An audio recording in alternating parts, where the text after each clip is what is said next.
족저근막염으로 5년 넘게 고생한 제 지인이 있는데요. 족저근막염이 좋다는 건 안 해본 게 없을 정도로 정말 다 해보셨는데 거진 다 그때뿐이라고 하셨거든요.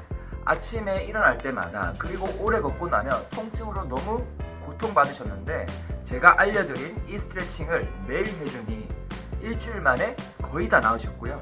하루에 15,000번을 걸어도 통증이 없으시고 요즘은 러닝도 하신다고 하는데요. 2014년 스포츠의학 저널에 발간된 논문에 의하면 이 스트레칭이 족저근막염을 빠르게 회복시켜 준다고 합니다. 실제로 이 스트레칭을 한 사람들이 다른 스트레칭이나 마사지만 한 사람들보다 훨씬 빠르게 회복되었다고 하는데요. 이 스트레칭과 마사지를 2주 정도 하면 대부분 족저근막염이 훨씬 나아진 것을 체감했다고 합니다.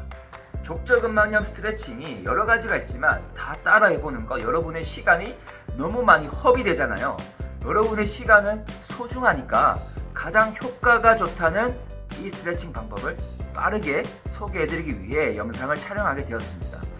그래서 오늘 제가 알려드릴 방법으로 단 7일만 해보신다면 여러분도 뛰어다니실 정도로 족저근막염으로부터 해방되실 수 있을 거예요. 그러니까 영상 끝까지 시청해주세요.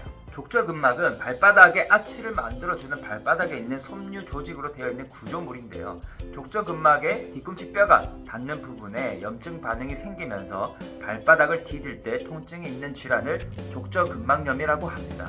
족저근막염이 생기는 이유는 평발, 요족, 과체중, 높은 굽의 신발, 볼이 좁은 신발, 오래 달리기, 오래 서있기, 발의 내재근의 뻣뻣함, 비복근의 곽인장이 대표적인 경우인데요. 그리고 여성분에게 더 많이 발생을 하게 됩니다. 결국 발바닥에 스트레스가 많이 가해지면 족저근막염이 생긴다는 것을 알 수 있죠. 발은 인체의 2%의 면적을 차지하고 있고 항상 내 체중을 떠받치고 있는데 우리가 걸을 때 최소 본인 몸무게의 3배에서 5배가 발바닥에 실리게 되죠. 또한 아치가 무너지거나 너무 솟아오르면 발의 내재근이 제대로 기능을 못하기 때문에 발바닥에 가해지는 스트레스가 더 많아질 수 있다는 거죠. 그러면 어떻게 해야 하죠? 우리는 안 걸을 수가 없잖아요. 먼저 발의 아치의 기능을 알고 가야 하는데 발의 아치는 4개의 아치가 있어요. 내측, 외측 아치, 상행국, 뒤꿈치의 하행국, 이 4개의 아치가 이상적인 구조로 만들어져 있을 때 발바닥의 충격이 골고루 분산이 돼서 발의 기능을 정상적으로 할 수 있다는 거죠. 아치를 지지해주는 근육들과 함께 발바닥을 구성하는 외재근과 내재근들이 존재합니다. 이런 근육들이 제대로 작동을 해야 아치가 무너지지 않고 발을 디딜 때마다 충격을 분산시킬 수 있는 거죠. 그럼 내재근이란 발에 깊숙이 있는 근육들을 말하고 발이 제 역할을 할 수 있게 충격을 흡수하고 아치를 만들어주는 근육들을 말하는데요. 그리고 정강이나 종아리에서 발바닥으로 내려오는 긴 근육을 외재근이라고 합니다. 예를 들면 발끝을 몸쪽으로 당기거나 몸으로 멀어질 때 외재근들이 쓰여진다는 거죠.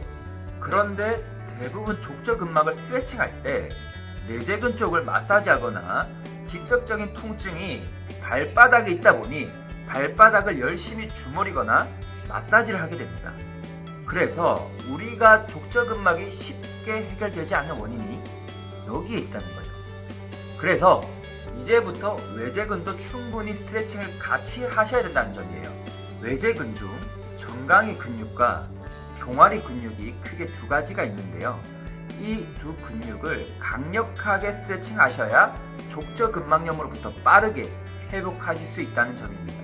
쉽게 말해 식사를 할 때 숟가락과 젓가락을 모두 사용해야 음식을 먹기가 편한데 지금까지 숟가락만으로 음식을 먹고 있다는 거죠. 소론이 길었죠. 여러분의 시간이 소중하니 바로 스트레칭으로 넘어가겠습니다. 핵심은 외재근, 종아리 근육과 종강이 근육을 강력하게 마사지하고 스트레칭하는 방법을 말씀드릴게요. 보시면서 같이 따라해보세요. 첫 번째 정강이 근육 마사지입니다. 집에 폼뮬러나 테니스 공이 있다면 엎드린 자세에서 앞 정강이 쏙 들어간 부분에 테니스 공이나 폼뮬러로 그 부분을 체중을 실어 위아래로 움직이며 강력하게 마사지를 해줍니다. 한쪽에 1분씩, 양쪽 2분 번갈아 가며 3세트 해주세요. 두 번째, 종아리 근육 스트레칭입니다. 집에 두꺼운 책이나 이런 블럭들이 있으시다면 벽 앞에 블럭을 두시고 벽에 기대서 양발을 블럭 위에 올려둡니다. 양발을 11자로 서시고 발의 앞꿈치만 블럭에 올려주시고요. 그대로 벽에 기대셔서 양쪽 뒤꿈치를 아래로 떨어뜨려 주세요. 이때 중요한 포인트는 발이 팔자로 벌어지거나 무릎이 굽혀지면 안 되는 점이니 꼭 체크해서 동작을 따라해 주세요. 이런 식으로 2분에서 3분간 자세를 유지해 주시고 쉬었다가 3세트 더 진행해 주세요. 이 동작을 할 때 양쪽의 뒤꿈치가 지면에서 떠 있는 분들은 한 발씩 교차하여 2분씩 번갈아 가며 스트레칭을 해주세요. 스트레칭할 시간이 없다거나 통증이 심해서 스트레칭이 힘들다고 생각하실 수 있습니다.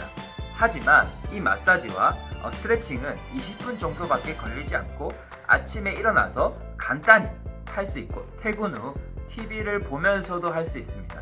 통증이 심한 경우는 처음에는 가볍게 시작해서 점진적으로 횟수를 늘려가시면 됩니다. 낮에 걸어 다닐 때 신발 속에다 넣을 수 있는 맞춤형 아치 깔창도 같이 함께 착용해 주시면 족저근막을 효과적이고 빠르게 회복하실 수 있습니다. 이 부분에 대한 자세한 영상은 아래 고정 댓글을 확인해 주세요. 지금까지 영상을 시청해 주신 분들은 족저근막 발바닥 통증 회복에 대해 진심이고 여러가지 방법들이나 병원에서 다양한 시도를 해보셨을 거라 생각이 됩니다.